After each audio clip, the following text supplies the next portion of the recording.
Bhandup railway स्थानकात रिक्षांना आता no entry लागू केली आहे। मुंबईतील भांडूप रेल्वे स्थानकाच्या परिसरामध्ये आता रिक्षा नेटच्या स्थानकाच्या प्रवेशद्वारापर्यंत येऊ शकणार नाहीयेत। दरम्यान प्रशासनाने ट्रॅफिक नियंत्रणासाठी आणि प्रवाशांच्या सुरक्षिततेसाठी हा निर्णय घेतलाय। याशिवाय स्थानकाच्या पश्चिमेकडील बाजूस एका ठराविक सीमारेषेपर्यंत रिक्षांना प्रवेश दिला जाणार नाहीये।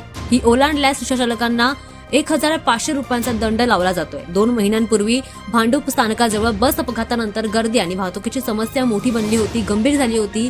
या परिस्थितीचा विचार करून प्रशासनाने रिक्षा वाहतुकीवर बंदी घातली आहे, ज्यामुळे काही प्रमाणामध्ये ट्रॅफिक कोंडी नियंत्रणात होईल। प्रवाशांना स्थानकापर्यंत पदचाल करावी लागणार आहे। फेरीवाल्यांनंतर कारवाई करून रस्ते मोकळे केल्याचा प्रयत्न देखील केला जातोय। स्थानकावरील प्लॅटफॉर्म क्रमांक 1 वर छताचं काम अजूनही पूर्ण झालेलं नाहीये, त्यामुळे उन्हात उभं राहण्यात प्रवाशांना मोठा त्रास होतोय। नागरिकांकडून या सुविधांची त्वरित पूर्तता करण्याची मागणी देखील केली जाते।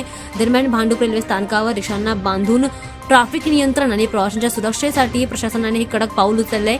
काही नागरिकांनी याचं कौतुक देखील केलंय। ही व्यवस्था काही प्रमाणामध्ये फायद्याची असली तरी प्रवाशांनी आता स्थानकापर्यंत पायी चालण्याची तयारी करायला हवी असं देखील म्हटलं जाते। त्यामुळे भांडूप रेल्वे स्थानक परिसरामध्ये रिक्षांना नो एंट्री लागू केले आणि जर ही सीमा ओलांडली तर रिक्षा चालकांना याचा दंड भरावा लागणार आहे।